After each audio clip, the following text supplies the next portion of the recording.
Hello, everybody. Welcome to InterSTEM Talks, episode 5, which I'm so excited to bring to the InterSTEM community and beyond. My name is Andre Lombardi, and I'm the co-president of the InterSTEM Irvine-Tustin chapter. And InterSTEM Talks is brought to you by the Irvine-Tustin chapter. This episode is essentially going to be a continuation of our informative COVID-19 Adaptability series.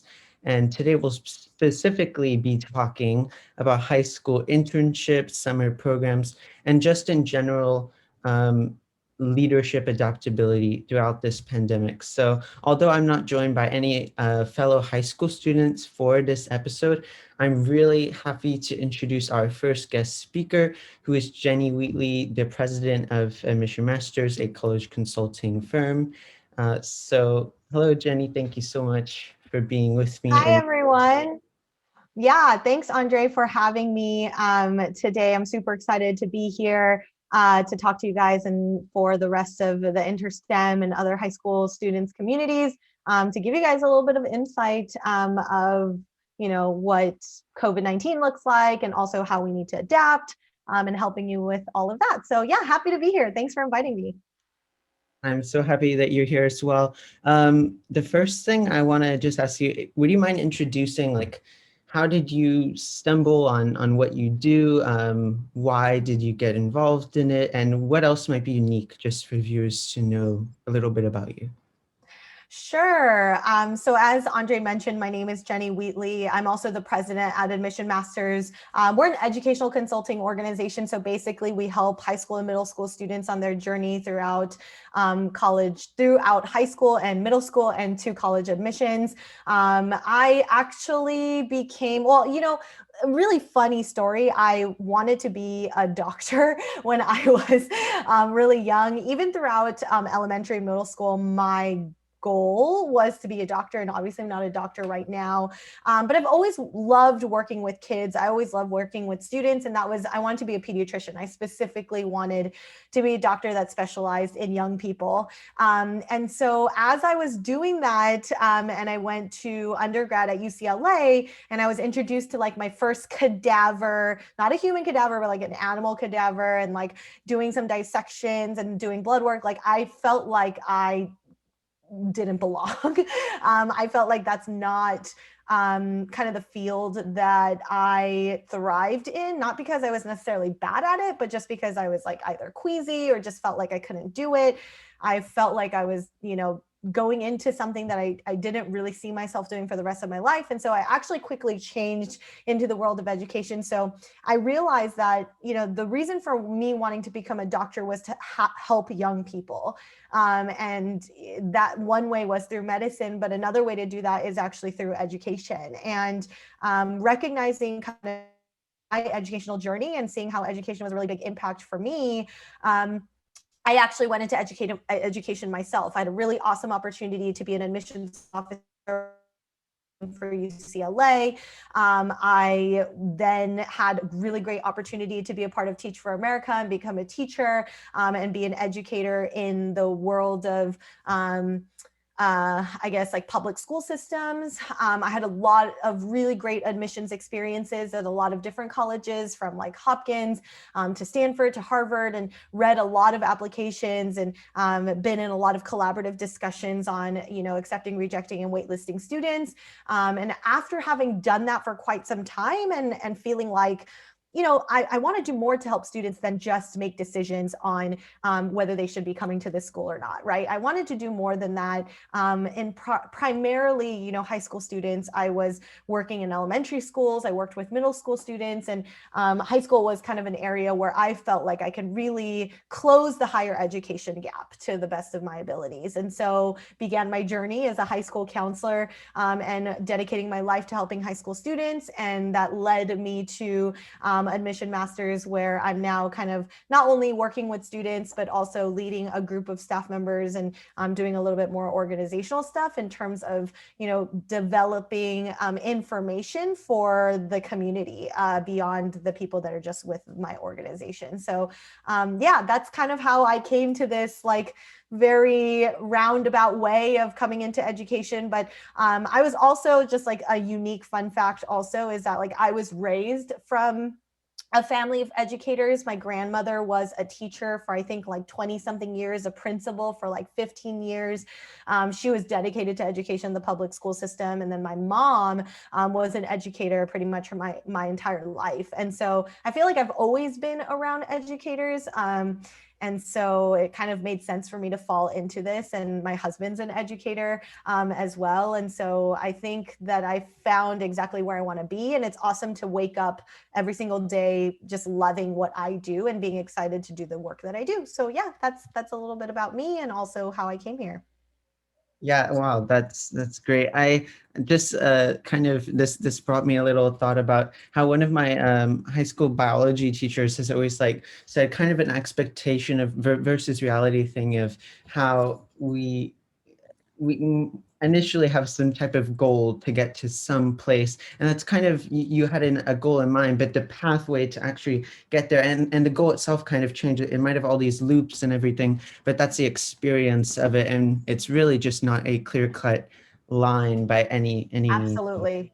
Absolutely. I don't think that you should ever feel as a high school student pressured to choose something to do for the rest of your life. Speaking from experience myself, I don't think it's realistic to say, I know what I want to be for the rest of my life, because some people don't find that until they're 40. Some people don't find that until they're 50. Some people find that in college. But I do think that be true to yourself, because you know, there's that age old saying that you never work a day in your life if you love what you do, right? And I think that there's something for everyone to love, and there's something that everyone's to do. And like you said, it's a roundabout way. Like I thought I was a science and STEM student, but I definitely realized that that wasn't my direction. But I still get to do what kind of drives me to be the person I am every single day. The core values that make me who I am is really helping young people, right? And so the fact that I still get to do that in the kind of climate that we're in right now is something I'm very grateful for. And I really believe that everyone has something like that. They might have not found it yet, but I promise you that you will find it. And when you do, it'll be glorious.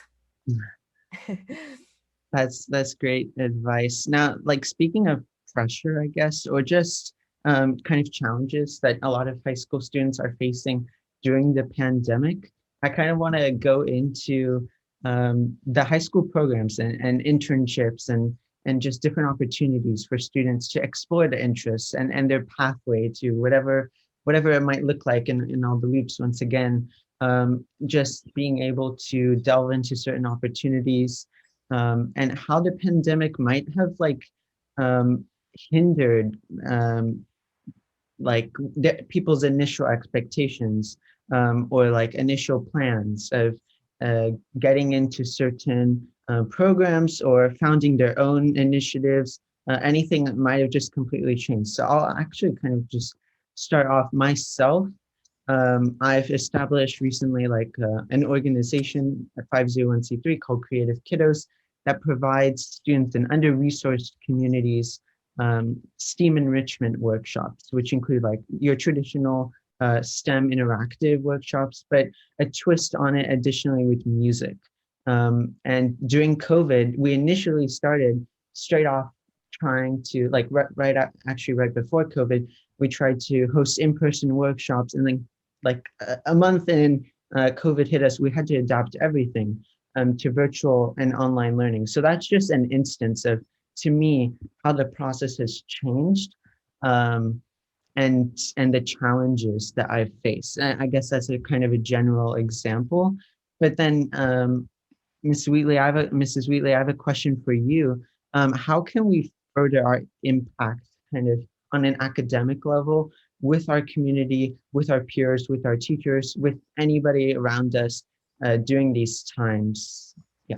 Yeah, so I think that your experiences are really awesome, Andre. I think same thing for you as what I said earlier. You found kind of a niche, an area that you were really passionate about. I know you also like to work with kids and things like that. And so I think that led into your 501c3. I think it led to kind of the work that you do for the community right now. what you asked, I feel like was such a loaded question. Like, I think that there's so many things that really go into, what like the COVID and what type of opportunities or how do we kind of further our impact. And I honestly can do like a 4-hour conversation with you on just that. But if I were to really narrow it down to the impact academically and like community during these times, I think the first thing is to get rid of the mindset of COVID being a hindrance. So I work with a lot of students. I've worked with students for over 13 years of my life, and I have 2 little sons that I raise on my own too. And I feel like when you allow something to be a hindrance to you doing well in the future or to do something else, so if you give yourself an excuse or you say like I can't do this because of that, it's never going to happen, right? And I tell my son this all the time too, and I tell my students this time. Your job as a human, you have the brain capacity to overcome the obstacles and challenges that you are going to face in your life. You have the intrinsic power to do that. Everybody does. Everyone has this superpower, right? Innately, to do that. Your mind and your brain is a powerful thing. And so if you keep telling yourself that you can't do something because of something else, then that something, whatever you're thinking about, is never going to happen. And so the first thing I want to mention is to further your impact is to get rid of COVID-19 as an excuse, right? You have seen, I think at this point, if you guys are listening right now, a lot of high school students are like, well, all these clubs got canceled. Well, this got canceled or that got canceled. And we talk about summer programs and internships. Things are canceled. I can't do it because of COVID. They're probably canceled because I can't go in person. But actually, one of the things that happened during this time is the level of creativity in human beings have grown exponentially, right? Small businesses that never used computers began using technology. Students who never had exposure to PowerPoints got exposed to PowerPoints, right? You got to think of kind of the world where it is today. And because of COVID, humans have been pushed to adapt, have been pushed to be more creative than they've ever been before. So I encourage all of my students to be creative. There is no, I cannot do it. It's just, you're not doing it, right? You're at the end of the day, you're limiting yourself from these things. Like when I talk about limitations, when students ask me about limitations, I'm like, you're your biggest limitation. And I think that's what it comes down to. So my biggest advice, how can you further your impact academically or with your community during these times? Get creative. Don't let something hold you back from saying that you can't do something. Don't let this situation or experience be an opportunity for you to sit still and not get anything done, but rather find new ways and new ideas to develop something new. And I think you've seen that with teachers. Teachers are the most resilient that they have been, right? Like they've had to teach everyone virtually, which is something that they've never had to do before. I'm sure their master's programs never taught them like how to engage students virtually on, so I think that everyone is capable, and I think that you're more capable than you think you are. So don't let COVID be a hindrance, and to use your creativity. I think that's kind of the best advice that I want to give. Yeah, I think that's amazing advice. Thank you so much. Just also kind of my thoughts. I have similar thoughts about creativity and how people might think, in addition to like thinking of excuses, kind of, as you were saying, oh, this is going to probably stop me. Even thinking something along those lines could, yeah, it might stop you. But for you brought up the examples of teachers and how in their master's program, they were never taught something. I think the same thing also applies for students. It applies to almost any single person. We weren't taught kind of how do you do creativity? Okay, you do X plus Y equals Z. No, it's not exactly like that. We were given examples to creativity, and we were given opportunities to be creative, and that's what we've been able to do, I think, in the past this past year. So just that's also my thought of like creativity is really not something in the textbook. It's not something it's not it's something that our education allows us to expand on and really take advantage of, but it's not something that is, it has no formulaic expression to it. Yeah, so I'll give you some examples just because I feel like listeners might be wanting some of those tangible things. So in terms of like summer programs and internships, you know, a lot of internships are going virtual, as are summer programs. You'll notice that, you know, many summer programs are adapting from in-person programs to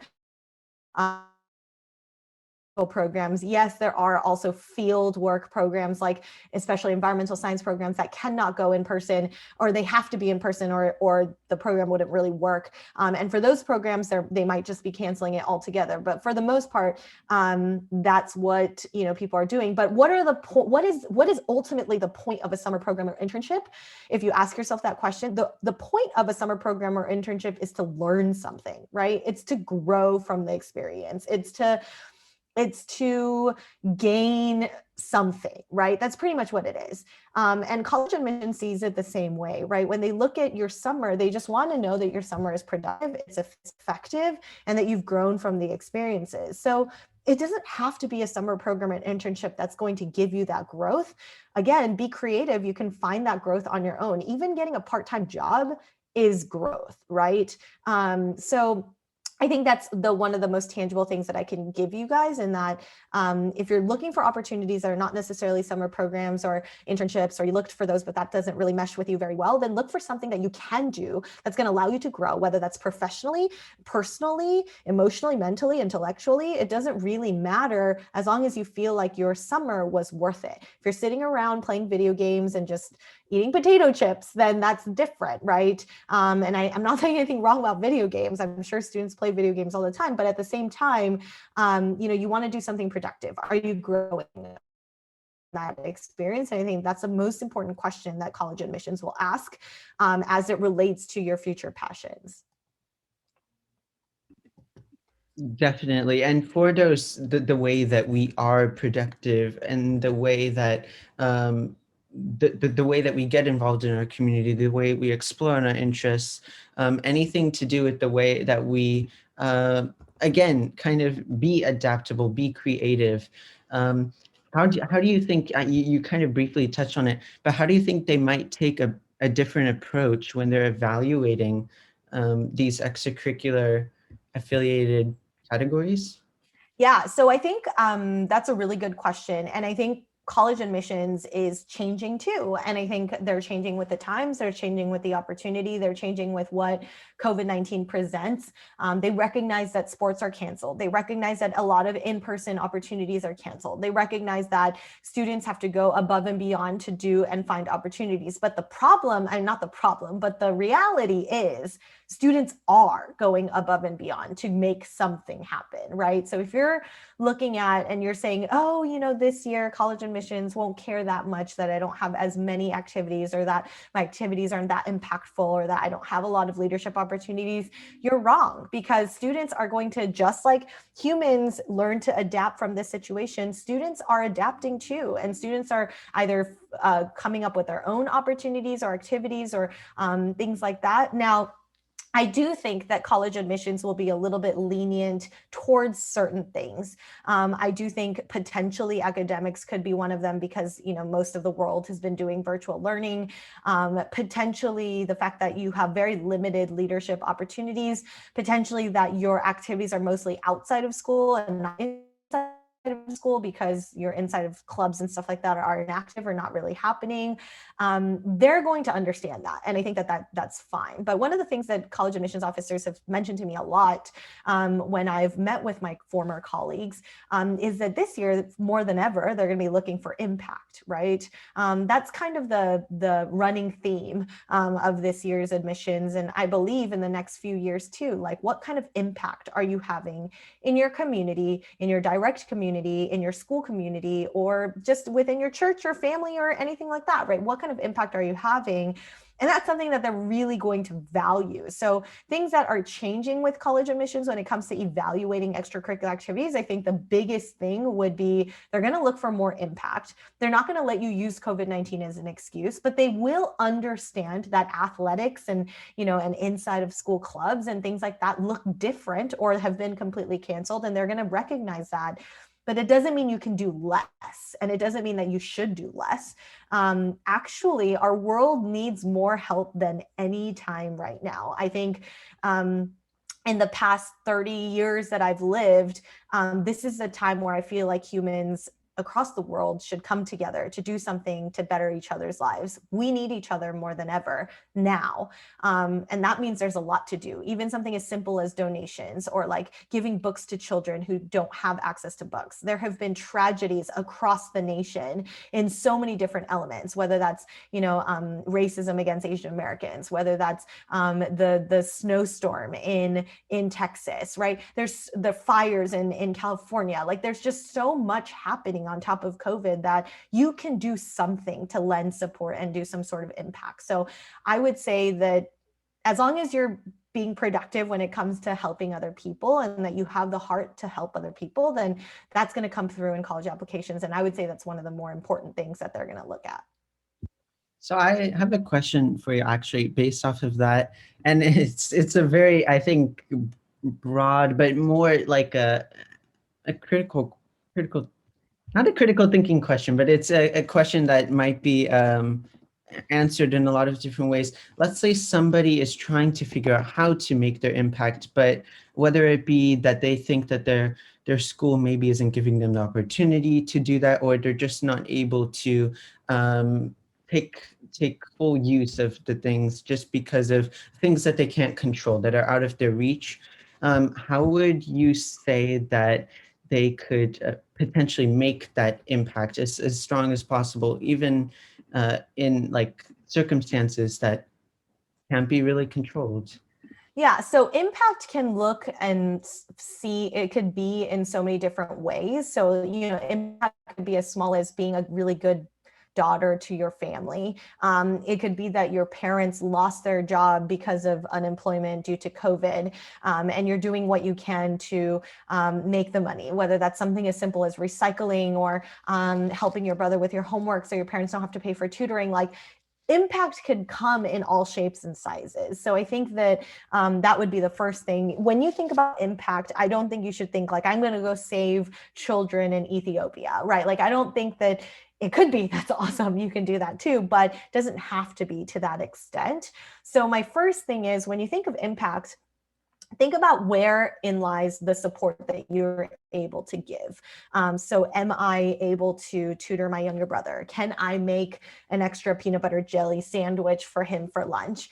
It could start as small as that. Then I would start to think about what other strengths you have. Oh, I'm really good at talking to kids. Oh, I'm really good at sewing toys or sewing, like, I don't know, just sewing in general. Like, I'm really good at crocheting, right? I'm really good at crocheting, right? I'm really good at, any of these things. Like, think about the talents that you have or just hobbies you have. Then you can turn those hobbies into impact, right? Like, I had a student who loved making jewelry. And so one of the things she did was to start a jewelry, like a self-made jewelry business, and donated to domestic violence centers. Like, there are things that you can do that I feel like first of all, just think small and then move from that. If there are things that are hindering you just because of your circumstances and you're very limited, I would also say there's many organizations like Creative Kiddos that are doing stuff and they're looking for volunteers. You don't have to be the one to start it on your own, but you can look for opportunities that are in your community. You can look for opportunities at your school that are already doing some level of impact. And maybe from those experiences, you gain more passion and you gain more experiences to then even make a larger impact, right? So I would say that don't think of impact as something, don't think of impact as a nonprofit organization or or a company or anything like that. Think of impact as something that you can do to make the slightest bit of difference in just one person's life, and that in itself could be impact. Start there. Definitely start big and grow from there. InterSTEM, I want to add on a little bit of like how people can find opportunities without not necessarily looking, at the super large, large, they almost seem like daunting opportunities, like things that you could do yourself. But also just joining organizations and learning about opportunities from there. That's the goal of InterSTEM. That's the goal of Creative Kiddos. And that's the goal of a lot of community organizations. So if you're able to join any of those organizations, I mean, just go ahead, because it's not only for your well-being, but it's also good for the impact that you can make on other people and the community. And then there comes in the factor of like making your impact that you'd like to make, and creating a legacy, basically. Just to, I guess, I feel like we've covered some very interesting topics on versatility, on impact, on creativity, and not making COVID-19 a hindrance, but more being innovative with how we can still, as humans, like progress and take as much value out of anything as possible, and then make our impact from that. So do you have any other final words of advice in terms of like seeking leadership opportunities, effectively sharing anyone's skills with others, whether it be with their community, with their family, with their friends? And I think specifically, like if I were to put a time frame on that, like in the next year or so, since there's been a lot of change recently. So, I think I kind of exhausted myself on all of the really awesome kind of conversations. I think, Andre, you asked really good questions, which allowed me to give a little bit more insight into the advice. But in terms of kind of final advice, and I think InterSTEM is doing an awesome job doing this, is be a seeker of information. And I think that part of your personal growth really comes from seeking information, right? Your school education can only give you so much. They're going to give you textbook knowledge. They're going to give you things like that, but it's your job to apply that knowledge, right? It's your job to find ways of applying that knowledge. Really, when I talk to students, I always talk about like, when we come back to the drawing board of like, well, why is college important? Or like, why do I need to go to college? Or why do I need to go to good college? And I think at the end of the day, everything that we do in the world that we live in should in some way, shape, or form be doing it so that we can improve the lives of each other. We can improve the lives of the world. And that could be as a doctor, that could be as a high school counselor, that could be as a mom, that could be as a parent, or daughter. But at the end of the day, money can buy you things, but I feel like it's never going to give you as much sustenance. It's never going to give you as much gratification as actually doing something to improve someone's life or the world you live in. And I think one of the biggest things at Admission Masters that I talk about with my students is that college admissions, they're going to look for good people. They're going to look for people who have really good hearts that want to go out there and do good things by using their education to make a difference in our world. That literally is what college admissions talk about all the time. When I worked at the different colleges that I worked at, the one thing that was very repetitive in our training was, let's look for good kids that not only fit our school system and our culture, but then we know that we can invest in them and we can count on them to make an impact in the world after they graduate from our university, right? And that's the mindset of college admissions and higher education. So don't think of college as the end all be all. College is just the one step to getting you to your future. But really the goal, you want your life to be meaningful. And if you want your life to be meaningful, it's about seeking information, listening to podcasts like this, and, going out of your way and taking risks and not being afraid to fail and trying to do things that, you've never done before, because it's only by having those experiences that you're really going to grow as a person. It's only by having those experiences that you're really going to have the potential to grow in the future as well. So my final words of advice in seeking leadership and effectively sharing your skills and interests and all of this stuff is, number one, just don't be afraid. Don't be afraid of the risks and the potentials that lie ahead. The only way that you're going to know your own worth and your potential is if you try and you take a risk and you get to, where you are. Failure is not the end all either, right? Failure is only one step closer to your success. And I really, truly do believe that. So yeah, that would be my final words of advice. And hopefully students and anyone else who's listening to this podcast can feel a little bit more, I don't know, motivated or inspired to potentially go out and do something. I know a lot of students are feeling Zoom fatigue right now, and just doing everything on Zoom and everything virtually. And I hope that get out there, go do something that's off your screen to make a difference in someone's life. And that in and of itself would probably give you a lot more happiness than anything else that you probably did this year overall. So I would definitely recommend that too. Wow. Thank you so much, Jenny, for providing all this insight on how to make the most out of what might seem, a lack of something, but in reality, as a human species, we have anything but a lack of almost anything in terms of like speaking positively. So again, I would reiterate the same things to, I guess, all of my peers. But thank you so much, Jenny, for making this a point to reach out to people involved in InterSTEM and just their communities. Thank you so much. Yeah, absolutely. Thank you so much for having me, Andre, and InterSTEM. Best of luck to all of my students out there listening, and hopefully we'll be back soon. Yep. See you guys all for the next episode of InterSTEM Talks. Bye-bye. Bye. Thank you.